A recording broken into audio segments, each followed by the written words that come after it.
applaudissez-le quand même. Il a été là au tout début du festival, il a été là pendant les 8 premières éditions, et c'est vrai que, pour expliquer, peut-être qu'on l'a peut-être pas dit à l'ouverture, mais Fausto donc, a pris du galon depuis, il est devenu numéro 2 ou 3, je crois, de Angoulême, le festival de BD, qui est en janvier, et voilà, bravo à lui, et le pif étant en décembre, c'est compliqué pour Fausto d'être présent au festival, mais bon, on a toujours des discussions justement sur la ligne artistique, la direction du festival, donc vous voyez moins, mais il est toujours un peu là en sous-marin, vous inquiétez pas. Soum soum, comme disent les jeunes. Avant de laisser Fausto parler du film et de la masterclass qu'il y aura après, juste signaler qu'on remercie la société Walt Disney Distribution d'avoir permis la projection de ce film dans une très belle copie 35 mm. Ça fait des années qu'avec Fausto on veut le passer, mais c'était compliqué avec le rachat de la Fox, parce que c'était un film Fox à la base par Disney, il y avait des histoires de contrat et tout, donc c'était un peu bloqué. Là, c'est enfin débloqué, donc on a pu vous le montrer ici, mais c'est un film, Fausto vous le dira, qu'on a en tête depuis un bon moment. Je crois que j'ai dit ce que j'avais à dire. Fausto, c'est à ton tour. Merci Cyril, bonjour à toutes et à tous. C'est vrai qu'on s'est un petit peu questionné tous les deux concernant le film qui serait selon nous le plus pertinent à projeter dans le cadre des 50 ans de Mad Movies. Ça a été un peu compliqué en fait, et on en parlera peut-être à l'issue du film, parce qu'on a déjà fait beaucoup d'anniversaires. Enfin en tout cas, moi à titre personnel, j'ai accompagné Mad Movies dans de nombreuses célébrations, les 35 ans, le numéro 200, les 40 ans, le numéro 300, donc il y a eu plusieurs précédents, on va dire. Il y avait eu une nuit des 40 ans qu'on avait fait à l'époque au Gaumont Opéra Capucine, où on avait passé Maniac en avant-première, et puis ensuite, à chaque décennie que le magazine avait traversé, on avait choisi un film emblématique. Donc c'était vraiment une super nuit. Il y avait eu aussi pour les 35 ans, là je remonte un petit peu plus loin, mais une semaine, voire 10 jours si je ne m'abuse, de programmation à la Cinémathèque française. Donc là, on était vraiment, j'ai envie de dire, dans le sein des saints, et j'avais fait à l'époque une programmation avec Jean-François Roger et Olivier Père, et on avait passé à peu près tous les classiques possibles et imaginables que le magazine avait encensés à l'époque. Et c'est vrai que quand il a fallu réfléchir à un titre pour les 50 ans, ça a été très compliqué, puisqu'il n'y avait pas forcément l'envie de vous reproposer un énième film fantastique que vous avez déjà toutes et déjà vu, du type Evil Dead, Zombie, Massacre à la tronçonneuse. C'est des films que vous avez beaucoup visionnés, que vous connaissez par cœur. Parfois nous-mêmes, on les a passés effectivement dans le cadre des séances cultes au pif. Donc il fallait trouver quelque chose d'un petit peu différent. Et il s'avère, comme tu le disais précédemment, que Strange Days, c'était un film qu'on a longtemps voulu passer en séance culte. C'était techniquement très très compliqué. Et quand Cyril m'a dit, écoute, là je crois qu'il y a une possibilité, je lui ai dit, on va pas tergiverser trop longtemps, on va justement choisir ce film, qui en plus est un film assez méconnu finalement, qui avait été traité dans MAD à l'époque dans un numéro, dans un dossier qui était consacré au festival Fantastic Arts, c'était le nom du festival à l'époque. Il y avait eu une interview de Catherine Bigelow, et ce qui est intéressant, c'est que le film se trimballe d'une sorte de réputation un peu étrange, notamment dû à son échec au box-office américain. C'est un film qui avait coûté presque 50 millions de dollars et qui en a rapporté moins de 10, je crois 8 au box-office US. Donc c'est vrai que ça a été plutôt un échec. Le film a été relativement bien accueilli par la critique européenne, on va dire. Enfin, en tout cas, à l'époque, Mad Movies l'avait défendu. Elle n'avait pas franchement défendu, mais l'avait quand même défendu. Et pour en parler très très brièvement, en tout cas pour vous donner quelques dates clés, il faut savoir que c'est un film qui est littéralement sorti du cerveau de James Cameron, que vous voyez beaucoup en ce moment à la télévision dans le métro parisien, puisqu'il y a effectivement l'énorme campagne marketing de rouleau compresseur de Avatar 2. Et c'est un film en fait auquel il avait pensé en 1986 à l'issue du tournage de Aliens le Retour. Donc c'est vraiment un projet qui portait en lui depuis très très longtemps. Le film a un petit peu maturé, et puis c'est ensuite en 91 qu'il a accouché d'un premier jet, un traitement de 90 pages. En 91, il faut savoir qu'il était encore marié à Catherine Bigelow, puisqu'ils sont restés mariés assez peu de temps, d'ailleurs 2 ans je crois, quelque chose comme ça.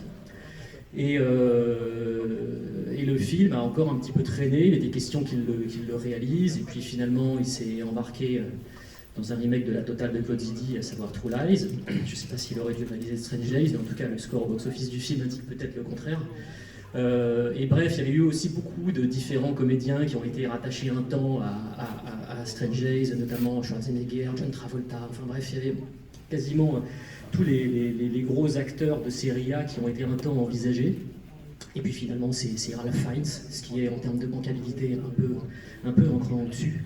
Mais ce qui est intéressant, c'est qu'au fil justement des années, le scénario a évolué. Il y a un autre célèbre scénariste aussi qui a travaillé dessus, qui s'appelle Jay Cox, qui est un proche de Scorsese et qui avait notamment travaillé sur Le Temps de l'innocence. Et le film, en fait, le scénario s'est nourri de tout ce que l'Amérique traversait en réalité, notamment le tabassage de Rodney King en 91, puis les émeutes de Los Angeles en 92, qui ont suivi l'acquittement des flics qui avaient tabassé justement Rodney King. Et c'est justement de toute cette atmosphère politique, de cette atmosphère de tension en fait sociale, que s'est imprégné Strange Days, et que Catherine Bigelow a essayé de retranscrire au mieux dans un film qui n'est pas un film ni apocalyptique ni post-apocalyptique, mais qui est un film quasiment pré-apocalyptique, ce qui est assez original. Et ce qui est aussi, je pense, intéressant d'ajouter, c'est que en 95, quand le film sort, Catherine Bigelow, elle sort d'un énorme succès qui est celui justement de Point Break.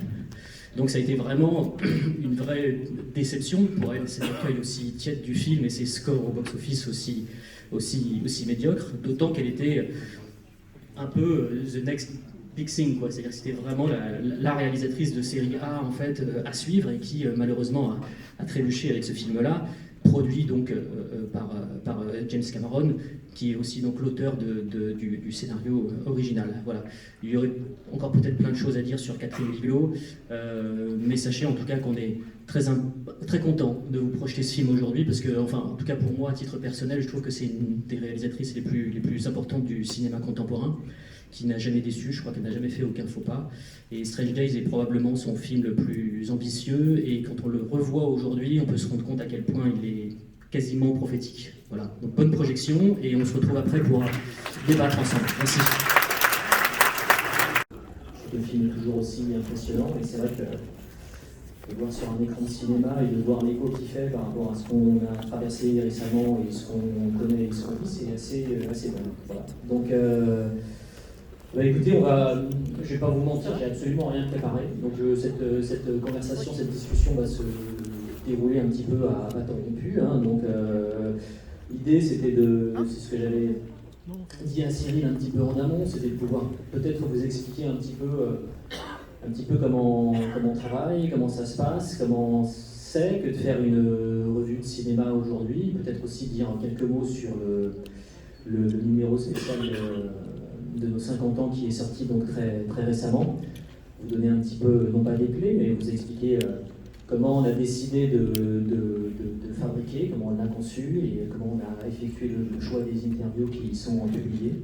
Et puis ensuite, il y aura, si j'ai bien compris Cyril, un ou deux micros, enfin, en tout cas, vous allez pouvoir prendre la parole et peut-être nous poser des questions, toutes les questions que vous voulez, évidemment, n'hésitez pas.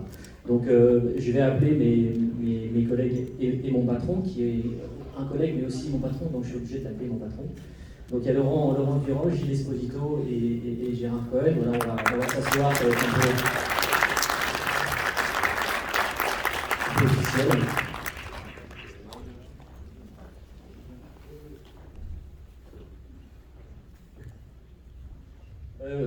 Moi, je vais simplement commencer par vous dire et expliquer pourquoi on a décidé de fêter nos 50 ans avec le numéro que vous pouvez, ça c'est l'instant pub, que vous pouvez acheter juste à la boutique derrière.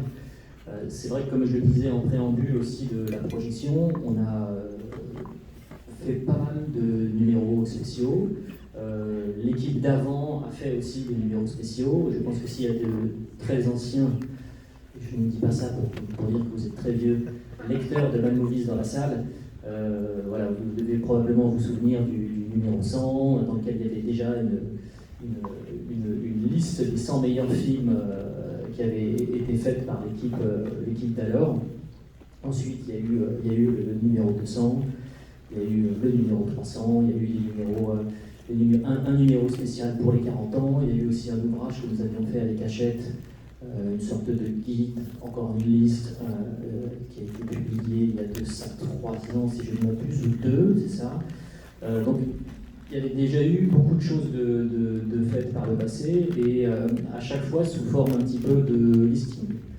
Donc on retombait sensiblement sur les mêmes films, et plutôt que de reparler toujours des mêmes choses, c'est ce que je disais aussi, c'est-à-dire que quand on a une histoire de 50 ans et qu'on aborde le cinéma de genre, on a très souvent tendance un peu à radoter.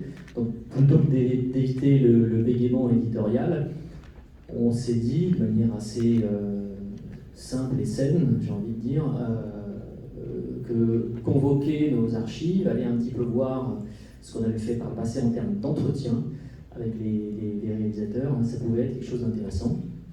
Et c'est comme ça en fait qu'on a conçu ce numéro avec une envie de regarder derrière nous et aussi d'essayer un témoignage très actuel. Et on a travaillé à partir de ce credo-là pour faire ce numéro qui effectivement vient piocher dans l'histoire de la revue et aussi, c'est une double histoire, dans l'histoire du cinéma fantastique. Donc c'était, je crois, quelque chose que le magazine n'avait jamais fait, en tout cas. C'est pas d'une originalité folle sur le principe, mais ça avait le mérite en tout cas d'être une première pour nous.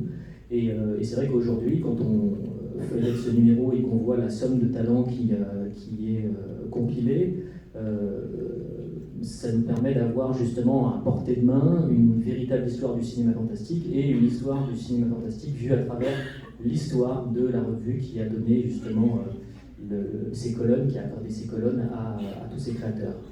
Donc voilà pour l'explication du pourquoi et du comment de ce numéro spécial 50 ans. Laurent, qui est à ma gauche, juste à côté de Gilles, a fait un énorme travail justement de désarchivage, c'est-à-dire que quand on s'est arrêté justement sur les réalisateurs qu'on allait mettre en avant, il a fallu piocher et chercher toutes les interviews qui ont été faites par le passé, sélectionner les plus pertinentes, les assembler, trouver un assemblage qui soit aussi cohérent, les polisser un petit peu. Il y en a même certaines qui ont dû être légèrement coupées, parce que pour tout vous dire, il y a des propos qui étaient tenus il y a quelques années dans le magazine par les gens qui étaient interviewés, pas par les journalistes, quoique je ne sais pas, qui aujourd'hui, à mon avis, seraient difficilement publiables. Donc il y a eu des micro-ajustements comme ça le fait. Et on est arrivé au résultat que vous pouvez lire si vous ne l'avez pas encore lu, ou vous pouvez peut-être être en train de lire si vous avez déjà acheté le numéro. Et peut-être on s'est dit que ça pouvait être éventuellement aussi, non pas le premier d'une grande série, mais c'est vrai que l'idée comme ça de se tourner vers le passé et de regarder un peu dans nos archives, et de les compiler et ensuite d'apporter une sorte d'appareil critique, un regard un peu plus actuel, c'est quelque chose qu'on pourrait éventuellement refaire, puisqu'on a une somme assez astronomique d'entretiens en fait, que les plus jeunes ou même les moins jeunes n'ont pas forcément toujours lu, et puis tout le monde n'est pas un collectionneur compulsif de revues. Donc ça pourrait être intéressant de reproposer ça peut-être dans un avenir plus ou moins proche. Voilà. Je ne sais pas si Laurent, tu veux peut-être ajouter un mot par rapport à ce que j'ai dit ou. Je pense que tu as résumé la situation parfaitement. C'est juste que pour avoir du coup épluché beaucoup de numéros, listé beaucoup de personnes interviewées, ce qui est sûr, c'est qu'on a de la matière. En fait, ça a été paradoxalement assez facile de choisir les personnes qui allaient être dans ce numéro parce que c'est les noms qui nous viennent tout de suite à l'esprit quand on se dit maître de l'horreur. Mais j'ai retracé un nombre d'interviews super intéressantes de noms tout aussi prestigieux ou un peu moins, mais qui valent clairement le coup d'être découvertes. Et oui, c'est clair qu'on a de la matière pour en faire plusieurs. Et pas seulement avec des réalisateurs d'ailleurs, notamment au niveau des effets spéciaux, il y a une matière assez dingue à exploiter. Est-ce que Gérard, tu veux dire un mot par rapport à ce numéro? Non, aucun. Est-ce que tu veux dire un mot tout court? Aucun. Tout court. J'attends les 100 ans. Non, après, et on peut comme ça peut-être non pas aborder les problèmes, mais aussi vous sensibiliser aux difficultés que rencontre la presse aujourd'hui. C'est que on aurait pu en mettre bien plus de réalisateurs et d'entretiens, sauf que évidemment on serait arrivé à un nombre de pages absolument délirant qu'on aurait peut-être pu vous proposer en réalité il y a quelques années de ça. Or la situation aujourd'hui a bien changé. C'est vrai que tenir la barre d'un magazine, c'est devenu très complexe, financièrement parlant.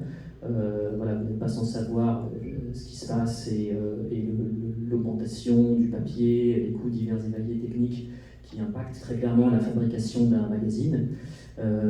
Naturellement, on a dû aussi se conformer à un certain nombre de pages, se limiter, puisqu'on ne peut pas proposer aujourd'hui une revue qui serait trop chère. Donc c'est aussi une des raisons pour lesquelles on n'a pas pu proposer plus de réalisateurs que ça, parce qu'on en avait vraiment sous le pied et on avait la possibilité, on aurait pu comme ça faire peut-être un numéro de 400 pages, tout à fait historique. Par ailleurs, ça faisait partie des premières discussions que j'avais eues avec Gérard, c'est-à-dire faire un numéro dont la pagination serait inédite dans l'histoire du magazine, sauf que quand vous demandez un devis à l'imprimeur, le devis, sa somme, elle est aussi inédite pour vous. Et très naturellement, vous avez plutôt tendance à rétro-pédaler, puisque c'est aussi difficile d'anticiper sur le succès d'un ouvrage comme celui-ci. Et voilà, ça fait partie des choses dont on est obligé de discuter en interne et qui nous animent au quotidien. C'est-à-dire que faire un magazine de cinéma, ce n'est pas qu'aller voir des films et en parler, c'est aussi avoir une vision un peu plus globale qui tient compte justement de tous ces détails qui en définitive ne sont pas, mais qui impactent votre boulot au quotidien. Voilà, sans compter que pour ajouter du problème au problème, quand vous faites un magazine de cinéma aujourd'hui, un cinéma d'actualité, comme c'est le cas de Mad Movies, vous êtes forcément tributaire des films qu'on vous montre pas, et si vous lisez attentivement le magazine, vous avez dû vous rendre compte que les films nous sont montrés de plus en plus tard, que les accès aux talents, donc réalisateurs et autres comédiens, même si nous les comédiens c'est pas vraiment notre truc en général en interview, eh bien, sont de plus en plus difficiles. Donc on est constamment obligé en fait de réfléchir à une manière parfois un petit peu oblique aussi d'aborder l'actualité. C'est pour ça qu'on propose depuis maintenant plusieurs années pas mal de dossiers. On essaye d'avoir un petit peu de hauteur sur le cinéma fantastique, alors qu'avant, je pense que dans les années 90 par exemple, à l'époque de la sortie de Strange Days, c'était bien plus facile pour l'équipe de faire un magazine.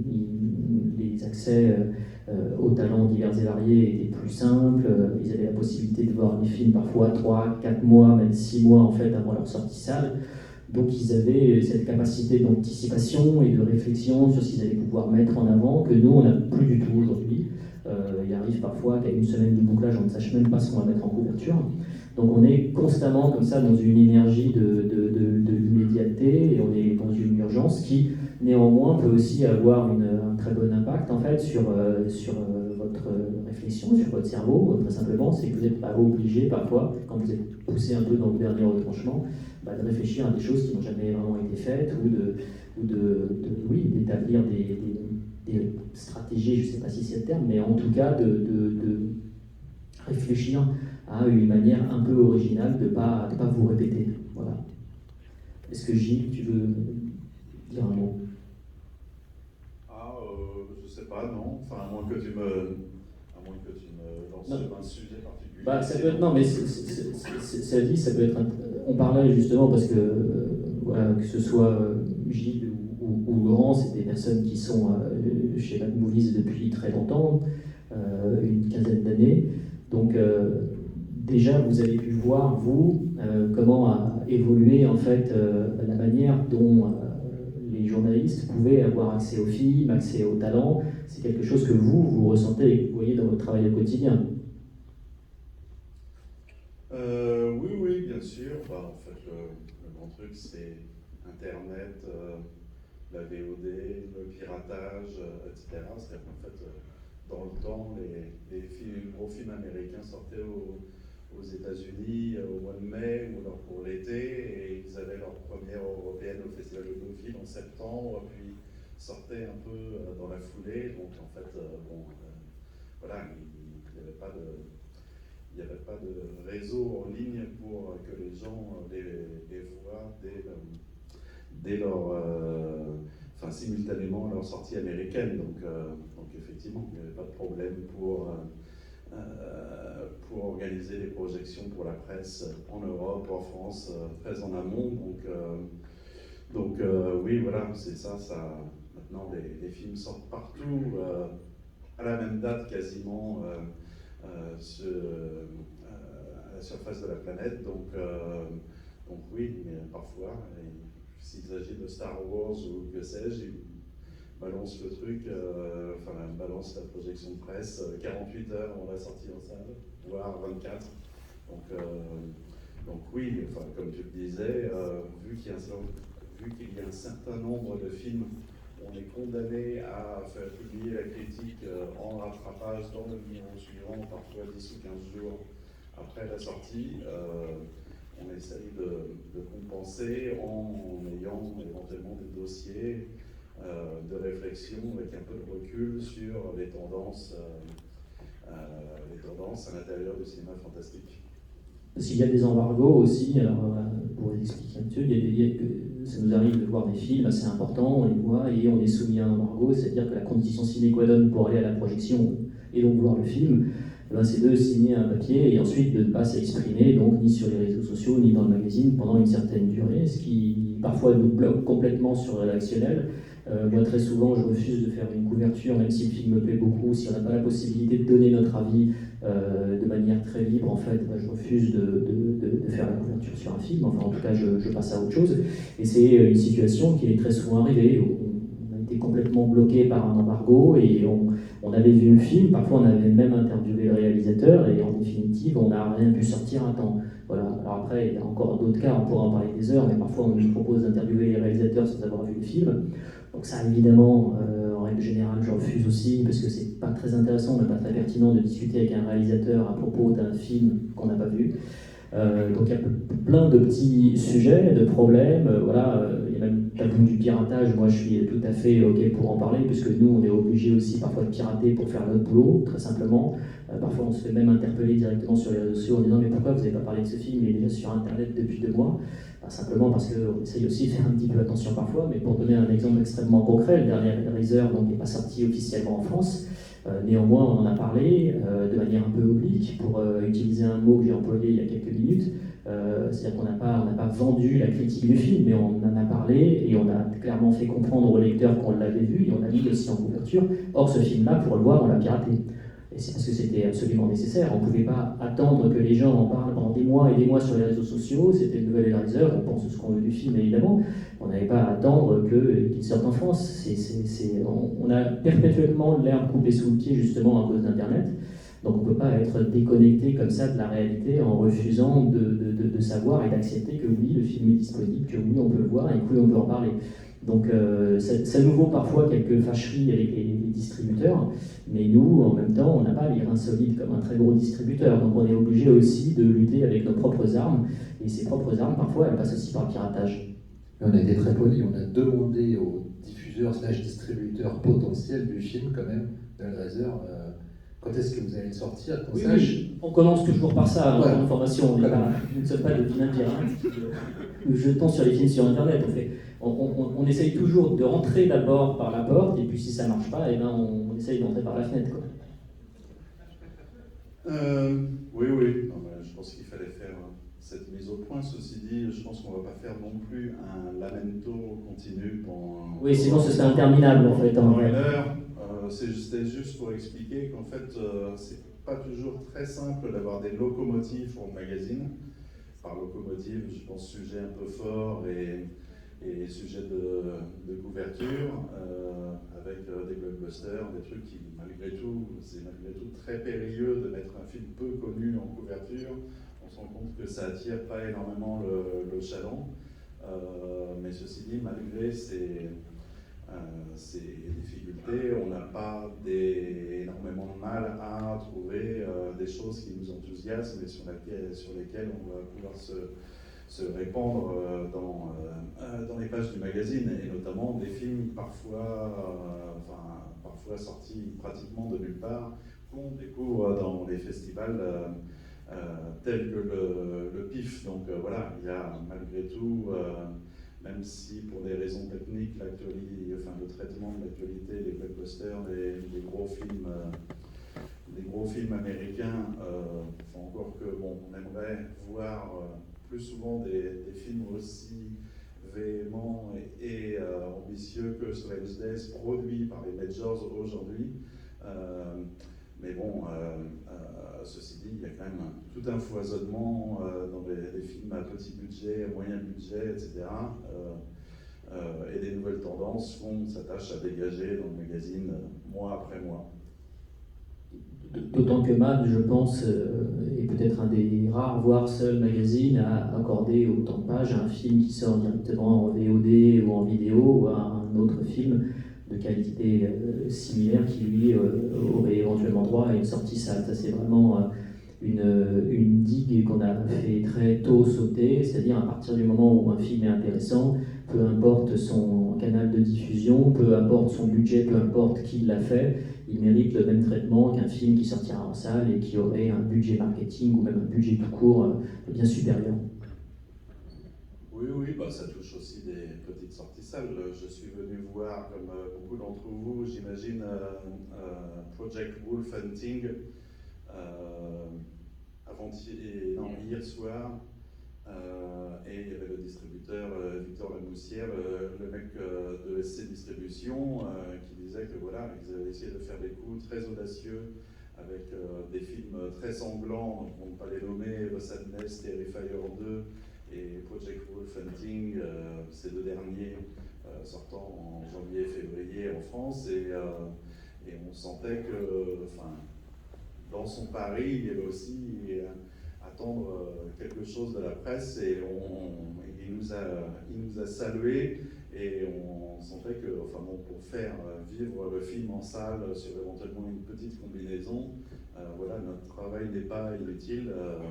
En faisant une coupe sur Terrifier 2, en faisant un partenariat média sur Project Wolf Hunting, en ayant défendu puis sorti en DVD, en pack avec le magazine The Sadness, voilà, ils vont pas.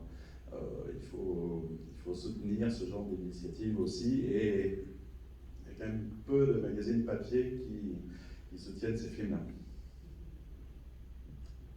Est-ce qu'il y a des personnes qui souhaitent intervenir ou poser une question?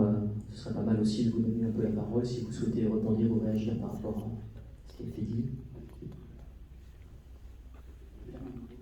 C'est bien, au moins ça réagit un peu vite, parfois ça. C'est ça. Bonjour. Moi, je voulais revenir sur le magazine des 50 ans. Je vois pas où vous êtes, pardon. Je suis là. Ah, ok, pardon. Est-ce que l'idée de faire ce retour en arrière, c'était aussi une idée en rapport avec le fait que le cinéma de genre est aujourd'hui, disons, plus accepté en France et est devenu quasiment majoritaire, alors que peut-être qu'il y a 10, 20 ans, moins de gens ont eu accès directement à la parole de ces réalisateurs?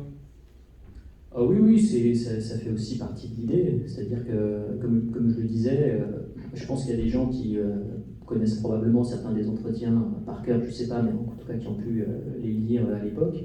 Et je pense que pour certains ou certaines, ce sera la première fois qu'ils ou elles pourront lire justement des entretiens aussi longs de metteurs en scène dans une revue. Donc c'est vrai que ce que tu dis est très juste. Par ailleurs, il n'y a jamais eu autant de littérature sur le cinéma de genre, même si la définition même du cinéma de genre est quand même sujette non pas à caution, mais à débat et à précision.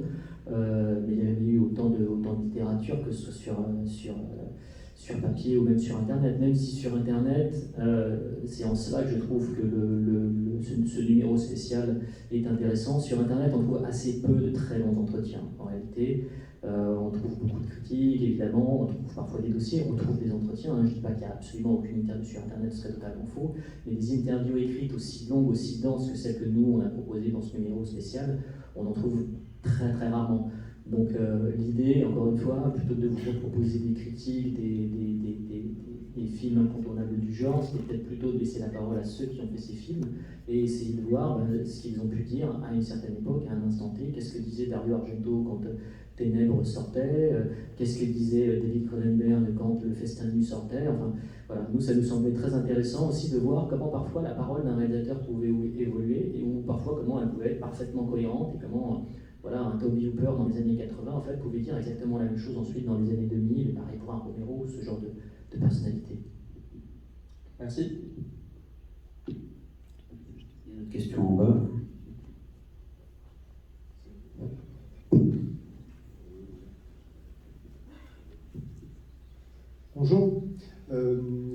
rebondir sur plein de choses que vous avez dit, et puis peut-être d'abord sur Catherine Bigelow, et surtout sur vos choix, parce qu'en fait, c'est tout à votre honneur, je trouve, les choix que vous faites, contrairement Merci à... Marc, je connais cet homme, il est très gentil et donc du coup il va faire des compliments. Mais j'ai beaucoup d'affection sur cette salle, cet événement et cette revue. Mais plus concrètement, moi, je me repenche sur l'édito de cet été, où très clairement, par exemple, vous avez à faire des choix, et par exemple, pas choisir George Miller, mais autre chose.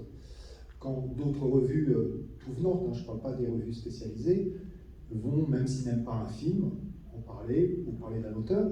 Là, je rebondis sur autre chose et je me mets dans votre situation, parce que je suis dans votre situation de rédaction et de faire des choix, parce que le corpus de Simajan n'est pas toujours tous les mois riche ou satisfaisant. Quelqu'un comme Catherine Bigelow, par exemple, faut pas m'en vouloir, je ne dis pas tous les numéros, à l'époque de Détroit, est-ce qu'elle est dans le numéro? Est-ce que, par exemple, pour vous, ce qui n'est pas de genre, tous les mois, vous avez envie d'en faire rentrer parce que vous dites, ça y est, il y a aussi autre chose dont il faut parler? Ouais, c'est une bonne question. Ouais, non, elle n'était pas du tout. La dernière fois qu'on a interviewé Catherine Bigelow, c'était pour Des mineurs. Et à l'époque, on avait relancé Impact.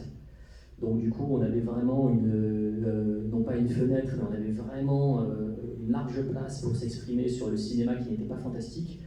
Et on avait fait une longue interview, je me souviens, une interview menée par Stéphane Moïsakis, je crois que ça faisait à peu près 6 ou 8 pages. L'interview était très bien d'ailleurs.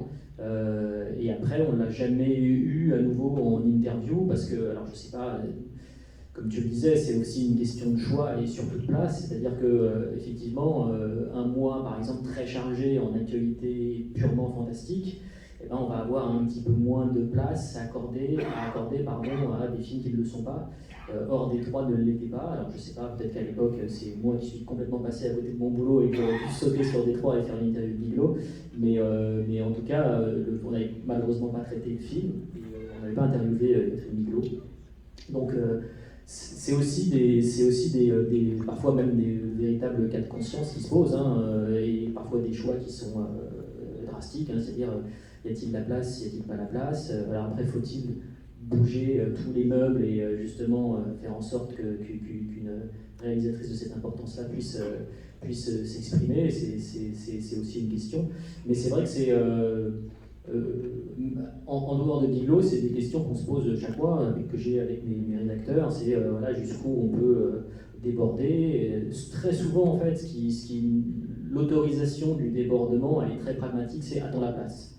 Parce que Mad Movies, c'est un magazine qui a une histoire liée au cinéma fantastique, donc naturellement on est porté sur ce cinéma-là et on est obligé de l'aborder, même si nous, dans nos groupes personnels, on est vraiment très éclectiques et parfois on aimerait peut-être aussi traiter des films qui sortent un peu de ce carcan-là, mais on est quand même obligé d'avoir une ligne, et sans en dévier, on peut de temps en temps comme ça faire quelques petits zigzags, mais encore faut-il pouvoir les faire en termes d'espace, en vérité. C'est quoi la dernière bagarre alors? Le film qui a failli? Non, mais tu parlais de George Miller, ouais, moi c'est un film que j'ai vraiment trouvé atroce. Donc très tôt, il a été question de ne pas lui donner beaucoup de place. Néanmoins, je suis plutôt partisan en fait de laisser la plume à une personne qui aime le film pour écrire dans le magazine. Et parfois on fait des pour et contre, parce que ça peut être aussi marrant, mais en règle générale, voilà. Moi, en tant que rédacteur en chef, je préfère que ce soit quelqu'un qui aime profondément le film, qui le défende dans le numéro, plutôt que de le... Alors après, s'il est vraiment seul contre tous, ça dit, c'est déjà arrivé, c'est un peu plus compliqué, mais je suis plutôt partisan de ça. Ouais. Est-ce qu'il y a des questions en haut? Oui, il y a une question au premier. Oui, bonsoir. Au fil de ces dernières années, il y a eu pas mal de nouvelles maquettes, un travail éditorial qui s'est précisé, puis une pagination peut-être plus lisible. Moi, je trouve ça très bien. Et je voulais savoir, est-ce que vous arrivez à mesurer l'impact, justement, par rapport au lecteur? Est-ce que vous vendez mieux avec une maquette plus lisible? Non, évidemment. Bon, voilà.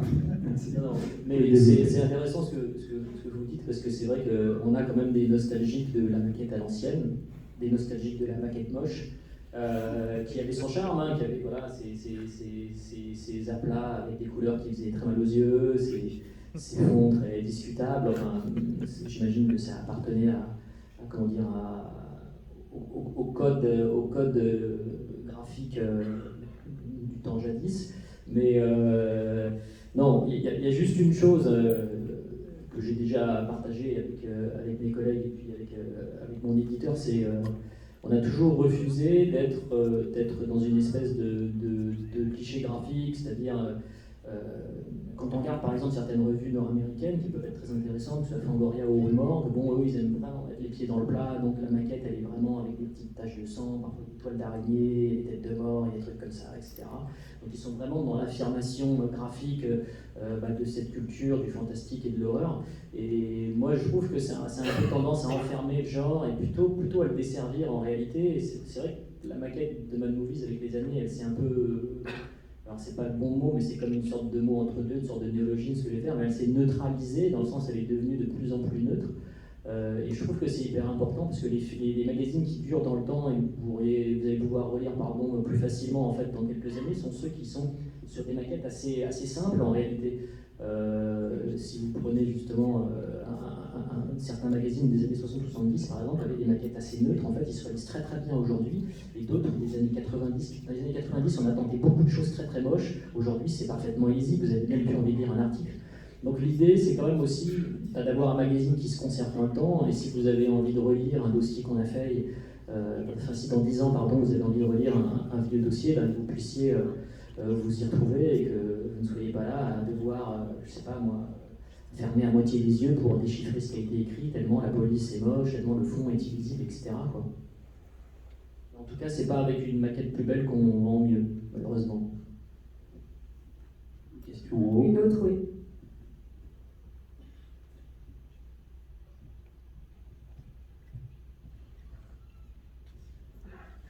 Bonjour. Déjà, merci de continuer à faire vivre la revue, qui est une véritable institution. Moi, je voulais embrayer justement sur ce que vous disiez, à savoir comment se porte la revue aujourd'hui, en termes de lectorat, de vente de numéros, d'abonnements. Est-ce que ça va? Est-ce que vous réussissez à avoir de nouveaux lecteurs? Comment se porte la santé de Mad Movies? C'est sur ce point que c'est le dernier point que vous avez évoqué, c'est le plus difficile. C'est-à-dire qu'aujourd'hui, c'est très compliqué de recruter de nouveaux lecteurs, parce que, en fait, alors, peut-être que Gérard pourra parler de ça, mais il y a un vrai problème structurel au niveau des points de vente. C'est-à-dire qu'il y a de moins en moins de points de vente presse. Donc à partir du moment déjà où vous avez moins d'endroits pour acheter la presse, c'est plus difficile, vous, éditeurs de presse, de vendre vos magazines. Et ensuite, il y a un énorme problème de recrutement chez nous, de lecteurs, tout simplement parce qu'aujourd'hui, les jeunes, ça ne les intéresse plus de lire en fait de la presse culturelle, de la presse spécialisée. Déjà que ça les emmerde d'aller acheter un produit culturel. Alors acheter un magazine qui parle de ces produits culturels, il faut imaginer à quel point c'est un défi total. Alors je ne vais pas mettre effectivement toute une nouvelle génération dans le même sac, mais c'est vrai qu'il n'y a plus ce réflexe d'achat. Aujourd'hui, si on veut... et puis surtout, je pense qu'il y a eu clairement une désacralisation de la parole critique, parfois à raison d'ailleurs. Donc la désacralisation de la parole critique, le fait que les magazines sont moins trouvables entre guillemets dans les points de vente parce qu'il y a moins de points de vente, et aussi ces espèces de réflexes d'achat qui ne sont plus présents chez des personnes d'un certain âge jeune, forcément ça complique la donne. C'est vrai que voilà, si vous avez, je sais pas, 35 ou 40 ans aujourd'hui, vous avez des souvenirs de vous quand vous aviez 10-12 ans et vous alliez en kiosque ou dans une librairie acheter un magazine. Aujourd'hui, il y a très peu d'adolescents qui entrent en kiosque, qui achètent un magazine, qui a même déjà eu du papier entre les mains, autre qu'un livre qu'on lui a mis à l'école. Donc c'est très compliqué. C'est quasiment une défaite culturelle en réalité. Donc ça c'est quelque chose que moi j'ai parfaitement admis. J'ai par ailleurs plusieurs fois partagé ce sentiment avec Gérard en lui disant mais de toute façon il n'y a plus de recrutement possible de lecteurs. C'est-à-dire qu'on est obligé de composer avec les lecteurs qu'on a aujourd'hui, qui sont des lecteurs vieillissants, donc qui sont aussi des lecteurs qui abandonnent la revue pour plein de raisons différentes, parce qu'ils trouvent qu'aujourd'hui on est nul, que le cinéma fantastique c'est plus intéressant, ils n'ont plus de place chez eux, ils ont une femme, 4 enfants, et bon, la collection de Mad Movies, ça va 5 minutes. Donc pour toutes ces raisons-là, il y a aussi des vieux lecteurs qui nous abandonnent. Après, il y a un socle, on a encore un noyau dur qui nous suit. Et c'est ces lecteurs-là, en fait, qu'on accompagne. Moi, j'adorerais, en fait, pouvoir parler à des lecteurs jeunes, entre guillemets, enfin, qui découvriraient la revue au même moment que moi j'ai découvert, c'est-à-dire quand j'avais 13-14 ans. Or, aujourd'hui, des kids de 13-14 ans qui lisent des magazines, et encore plus des magazines spécialisés, c'est quasiment des extraterrestres. Enfin, je ne sais pas si vous en connaissez, mais et si même il y a quelqu'un de 15 ans dans la salle aujourd'hui, mais c'est déjà, je pense que ça en dit long. Si on faisait ne serait-ce qu'un sondage sur l'âge des personnes qui sont aujourd'hui présentes dans la salle, je pense que ce serait un indicateur assez pertinent. Est-ce que Gérard, tu veux ajouter quelque chose?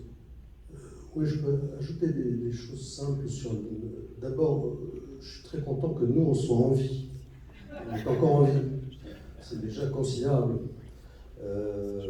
Parce qu'on a vu beaucoup de nos confrères, pas seulement dans la presse cinéma, évidemment, mais dans toute la presse, qui ont disparu depuis une vingtaine d'années. Le fait, et moi mon rôle par exemple, que je conçois, c'est que tous les mois, il faut qu'on puisse sortir un magazine, que ce magazine soit équilibré, soit viable, et que même si on ne gagne pas beaucoup d'argent, au moins on gagne 1 euro de plus, si possible, que ce que ça nous a coûté. Et on y arrive. On y arrive malgré tout. Donc il faut relativiser, hein, c'est pas la guerre en Ukraine non plus, non, on ne subit pas. Mais on a subi des choses quand même extrêmement virulentes, du style le virus d'abord, qui nous a beaucoup perturbé, comme tout le monde. On a subi depuis 2022, et c'était pas la cause n'était pas la guerre en Ukraine, c'était avant même. On a vécu ce tsunami qui était la hausse du prix du papier. Il faut comprendre que c'est même pas perturbant, c'est une révolution qui a eu lieu sur ce prix du papier, c'est pas fini encore. Et le prix du papier, c'est 25%, l'impression plus le papier, y compris le papier, c'est 50% de nos frais. Et le papier, il a doublé de volume. Et dans nos frais d'impression de papier, 50%, le papier a doublé de prix. Donc, à l'arrivée, au lieu qu'un magazine nous coûte 1 euro, il nous coûte 1,25 €. Donc, il faut pouvoir encaisser ça. Or, on n'y arrive pas à encaisser ça. Donc, on a réussi à le faire en augmentant nos prix de vente, un petit peu, en ne dégradant pas trop la qualité du papier, ce qui était l'option prise par un certain nombre de confrères, et en ne diminuant pas la pagination, ce qui était également l'option prise par un certain nombre de confrères. Mais malgré tout, on serre les dents. Et toute notre marge opérationnelle a été liquidée par cette augmentation du prix du papier. Est-ce que ça va s'arrêter? On ne sait pas. On peut penser que oui, mais on peut penser que non, parce qu'en général, les prix ne redescendent pas beaucoup. Mais malgré ça, on continue à produire un magazine chaque mois, avec sa version DVD, et on continue à produire un magazine pratiquement tous les 2 mois en hors série. On a d'autres projets, mais toute cette situation nous contraint un petit peu à être très très très prudent, très vigilant. Donc la seule chose que je puisse dire, c'est que 1, on est toujours vivant, et que 2, on est toujours indépendant. C'est-à-dire que notre objectif, c'est de rester libre de nos propos. Et on n'a jamais fait de censure à l'intérieur du magazine.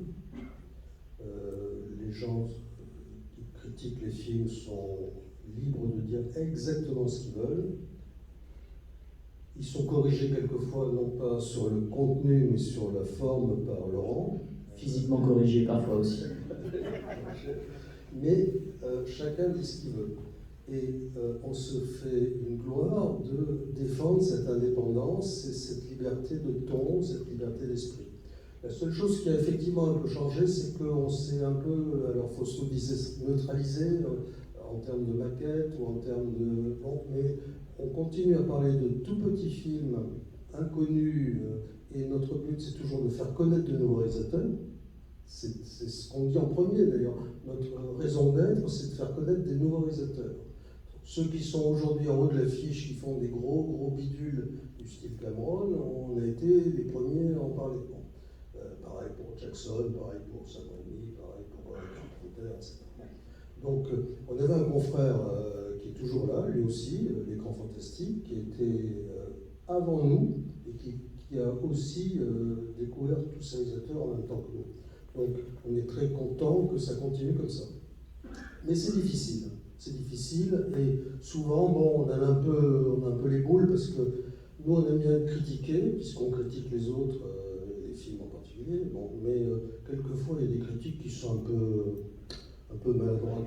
Bon, alors on va pas se formaliser, c'est comme ça, c'est la vie. C'est comme dans les couples, entre nos lecteurs et nous. C'est comme dans les couples, il y a des bagarres de temps en temps. Alors on accepte, mais quelquefois, il y a des paires de gifles qui se perdent.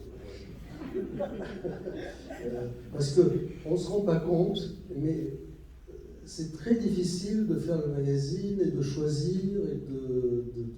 Je vois toute l'équipe, les principaux sont ici, il y en a d'autres.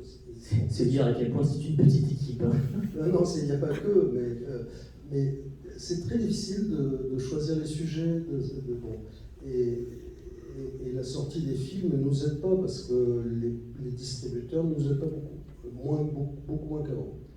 Et aujourd'hui, ils mettent un paquet d'argent, d'énergie à convaincre les gens qui sont sur Internet, par exemple, les influenceurs, mais tout ça, c'est une espèce de magma qui finira bien par s'éteindre un jour aussi, parce qu'on le voit, il y a eu des morts déjà sur Internet. Donc les influenceurs, ça n'aura qu'un temps.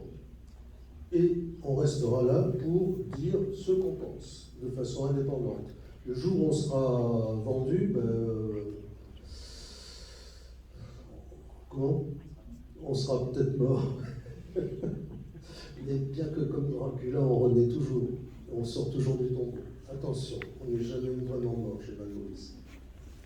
Oui, ça me fait penser à quelque chose. En fait, on aurait dû commencer par là pour présenter le magazine. C'est-à-dire qu'en fait, la Movies n'appartient pas à un grand groupe de presse, n'est pas la danseuse d'un grand groupe de presse comme beaucoup de choses culturelles le sont. En fait, on appartient à Gérard, si j'ose dire. Enfin, en tout cas, Mad Movies. C'est toi malheureux, il y a peut-être quelqu'un de Reworld dans la salle. Et donc oui, enfin Gérard édite Mad Movies, c'est à peu près tout. Dans le temps, quand je suis arrivé, il éditait aussi un magazine sur le kitesurf, qui était encore plus précis. Donc voilà, c'est pas du tout une histoire de groupe de presse, c'est vraiment un magazine totalement indépendant. Donc, je pense qu'il faut que les gens ne sont pas forcément au courant de ça, donc il faut avoir ça en tête pour avoir une idée du tableau général. Une chose, les histoires de propriété, c'est pas très important. Je voudrais quand même, à l'occasion de cette réunion sur nos 50 ans, c'est rendre un hommage particulier au fondateur, Jean-Pierre Peters, qui n'est pas là. On a un petit peu pris nos distances avec lui à court terme. Enfin bon, c'est dommage d'ailleurs, parce que c'est pour des broutilles. Bon. Mais Peters avait eu ce génie de créer Mad Movies avec ce titre-là. C'était Ciné Fantastique Mad Movies, plus exactement. Et c'est devenu Mad Movies ensuite. Et lorsque on l'a repris, on a essayé de faire en sorte qu'on garde l'état d'esprit, la qualité rédactionnelle et l'indépendance. Et l'équipe, oui, l'équipe aussi, oui. Il m'avait même signé un papier à l'époque de garder l'équipe. Alors, cette équipe, il se trouve qu'elle a été renouvelée depuis, parce que les gens ont leur vie, ont leur truc, mais cette équipe, au départ, je me souviens, c'était Guy Hébert, qui était son fidèle maquettiste.